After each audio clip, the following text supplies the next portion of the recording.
Queridos e amados irmãos, segundo as Escrituras, de acordo com a palavra de Deus, nós nunca, jamais, em hipótese alguma, temos o direito de pensar na pessoa de Deus como um pai sem sentimento. Deus não é um Deus que não tem sentimento, pelo contrário, Deus é um Deus que possui sentimentos. O nosso Deus, ele possui uma personalidade santa, e nós sabemos pelas Escrituras que jamais nós podemos olhar para Deus como um Deus frio ou como um Deus sem sentimentos. Pelo contrário, nosso Deus, irmãos, o Deus da Bíblia, ele possui sentimentos profundos. Bendito seja o Senhor. Nosso Deus é sensível.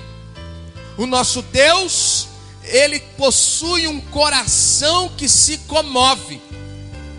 Aleluia, eu estou usando aqui antropomorfismo, ou seja, eu estou dando forma humana ao sentimento de Deus para que nós venhamos compreender pelo menos uma fagulha da pessoa de Deus. Deus não tem coração que bate, mas ele tem sentimento. Bendito seja o nome do Senhor. O nosso Deus, de fato, se sensibiliza com as nossas fraquezas. A Bíblia diz, nessa mesma carta do escritor aos Hebreus, no capítulo 4 e no versículo 15, a Bíblia diz que nós não temos um sumo sacerdote que não possa se compadecer das nossas fraquezas. Ou seja, o sumo sacerdote da igreja é o sumo sacerdote que se compadece, que se sensibiliza, que sente amor pela nossa miséria, ou seja, que tem misericórdia de nós. Nós sabemos que a igreja possui um sumo sacerdote espiritual. Quem era o sumo sacerdote no Antigo Testamento? No Antigo Testamento, o sumo sacerdote era um homem de carne e osso, pecador, falível, lá atrás, da graça do Calvário até agora, o sumo sacerdote que diante de Deus representa a igreja, intercede pela igreja, ora pela igreja, é o próprio Cristo Jesus. Então, quando a Bíblia diz que nós temos um sumo sacerdote que se compadece de nós, a Bíblia está dizendo que Cristo Jesus se compadece das nossas fraquezas. Ele tem misericórdia de nós. Deus, meus amados e queridos irmãos, ele não apenas sente dor, como ele também se aflige perante as nossas fraquezas e as nossas dificuldades. Pastor, eu quero mais exemplo da Bíblia. Vamos lá. Lembra-te comigo da ocasião em que Cristo Jesus chorou copiosamente perante o cadáver, ou perante a notícia da morte de Lázaro. Você se lembra comigo, meus amados irmãos, do Filho de Deus chorando sobre ou em frente o túmulo de Lázaro? Imagine comigo agora, preste atenção na mensagem, me empreste a sua mente para você poder realmente assimilar aquilo que o Senhor quer lhe acrescentar nessa noite.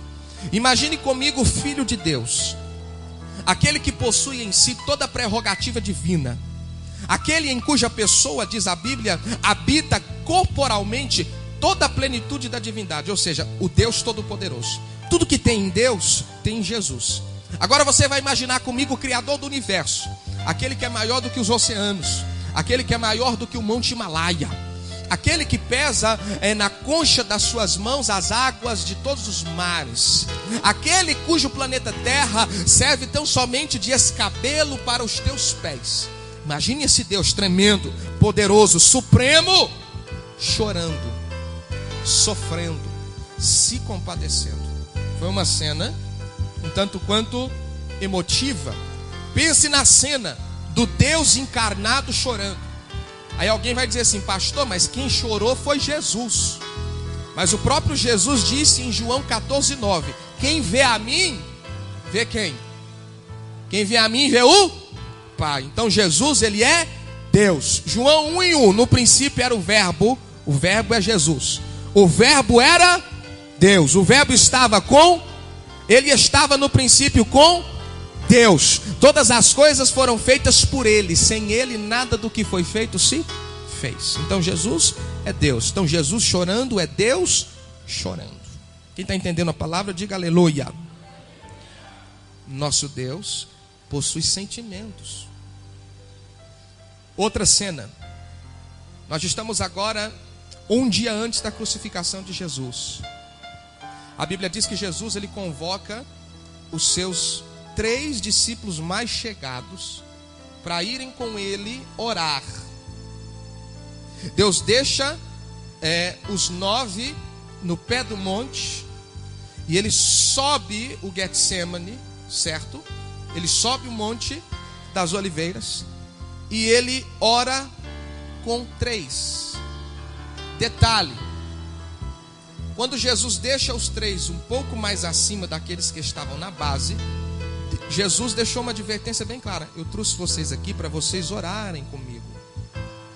Então Jesus deixa 9 no pé do monte, deixa 3 um pouco acima, e ele sobe um pouco mais para orar sozinho. Há quem diga que Jesus deixou 9 no átrio, trouxe 3 para o santo, e como sumo sacerdote ele subiu sozinho ao santo dos santos. E a Bíblia Sagrada vai dizer, meus amados irmãos, que Jesus Cristo no Getsemane ele não vai apenas chorar, mas ele vai chorar e orar com tanta intensidade que as suas lágrimas vão se misturar a gotas de sangue. Quem me ouve diga glória a Jesus. Poucas horas antes dos guardas virem o prender, armados de pau, de porrete, com tochas acesas, poucas horas antes dos guardas virem para entregar Jesus ao sumo sacerdote, ele vai chorar, ele vai gemer. E alguém pode pensar assim: pastor, ele estava chorando porque ele sabia que no outro dia ele ia ser crucificado. Eu digo para você, não senhor, porque Jesus nasceu com essa missão e de maneira nenhuma ele se desviaria dela.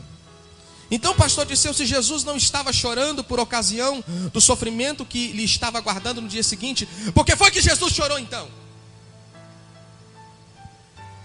Eu quero meditar com vocês. Quem me ouve, diga aleluia. A Bíblia diz, irmãos, que tudo que tem em Deus tem em Jesus. E nós sabemos pela palavra que um dos atributos de Deus é a onisciência. Ou seja, Deus sabe tudo que já aconteceu, Deus sabe tudo que está acontecendo, e Deus sabe tudo que ainda vai acontecer. Deus sabe tudo. Deus é o único ser do universo que de fato conhece o futuro. Satanás, ele tenta profetizar. Ele tenta, tem centro de macumba que o diabo tenta profetizar o futuro, mas ele não conhece o futuro, né? Esse negócio de astrologia, essa coisa toda que só Deus conhece o futuro. Saiu fora disso é enganação de Satanás. Fala para o seu vizinho: só Deus conhece o futuro. Então tá bom. Então Deus, na conhecida quinta-feira santa, né, um dia antes da crucificação, ele está orando no Getsemane. E humanamente falando, ele enxerga tão somente a noite, a escuridão da noite. Mas como Deus, Jesus vai enxergar o quê? O futuro. E não se engane, lá no jardim do Getsemane, Jesus viu você. Pastor Disseu, impossível. Impossível para um homem. Quem estava lá era Cristo. Então Jesus, contemplando o passado, presente e futuro, no presente ele chora. O mesmo Jesus que chorou defronte o túmulo de Lázaro, mais uma vez ele chora no Getsemane, sozinho. E alguma vez você já se perguntou por que Jesus chorou no jardim? Alguma vez você já se perguntou por que naquele momento Jesus estava sentindo tanta dor em seu coração? Não era porque ele estava com medo de enfrentar a cruz. De maneira nenhuma Jesus desejava rejeitar o cálice que ele iria beber no dia seguinte. Talvez, irmãos, talvez ele tenha chorado tanto, porque como Deus, tendo a capacidade de enxergar o futuro, Ele viu todos os anos da humanidade, desde a sua ressurreição até o dia da sua volta. E se você tem seus olhos espirituais abertos, você sabe muito bem o que Jesus viu. O que Jesus viu, pastor Disseu? Jesus viu o que nós estamos vendo acontecer hoje. Jesus viu abominações. Jesus viu pessoas desprezando a sua graça. Jesus enxergou cada ser humano da face da terra que teve oportunidade de se converter, mas não quis. Porque Jesus é o único ser do universo que enxerga passado, presente e futuro no presente. Então talvez, meus amados irmãos, ele tenha chorado porque ele viu a multidão de pessoas que iria rejeitar a sua oferta de salvação. Deus viu a imensa quantidade de pessoas que iriam ouvir essa mensagem no futuro e iriam negar o seu convite de arrependimento. Como Deus, ele viu tudo. Pergunta para o seu vizinho: Jesus te viu crente? Jesus te viu fiel até o fim?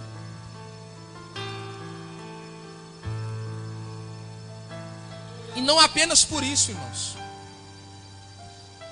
Porque além de Jesus ver aqueles que o desprezariam no futuro, Jesus também tem a capacidade de enxergar o dia do juízo final. E Jesus, além de enxergar as multidões rejeitarem a sua salvação, Jesus viu a consequência dessa rejeição ser consumada. Eu acredito, irmãos, eu acredito que como Deus, ele viu a dor e o sofrimento que essas pessoas iriam se sujeitar ao inferno, ou no inferno. Como Deus, ele viu ali também a dor e o sofrimento que as pessoas iriam enfrentar como resultado de lhe rejeitarem. Quem me ouve, diga amém. Talvez, meus amados irmãos, Jesus chorava pelas milhões de pessoas que ainda iriam nascer, e por aqueles que, mesmo sabendo da sua oferta gratuita de salvação, de bênção, de restauração, não iriam usufruir de nada disso, porque iriam diligentemente dizer não para os convites de Deus, para o arrependimento e a mudança de vida. E eu quero dizer para você que talvez Jesus Cristo chorou porque ele viu que muitos iriam se perder, apesar de terem à sua disposição o remédio para o pecado e o inferno. Essa é a dor do Pai. Essa é a dor que mais incomoda o nosso Papai do céu. É a dor de saber, porque Deus sabe. Deus sabe quem o ama, Deus sabe quem não o ama. Deus sabe quem o quer e Deus sabe quem não o quer. Deus sabe quem está disposto a negar a si mesmo, carregar a sua cruz e segui-lo. E Deus sabe quem não tem disponibilidade para ele. E Deus sabe também qual é a consequência de se negar o filho. É o inferno. E contemplando isso, que Deus vê o futuro, eu quero te dizer que Deus sofre com isso. Porque se você acha que Deus vai condenar as pessoas ao inferno com um sorriso no rosto, você está deveras enganado. Deus não tem prazer na morte do ímpio, não. Quem está me ouvindo, diga glória a Deus. Essa é a dor do Pai Celestial. Porque, meus amados irmãos, Jesus Cristo na cruz do Calvário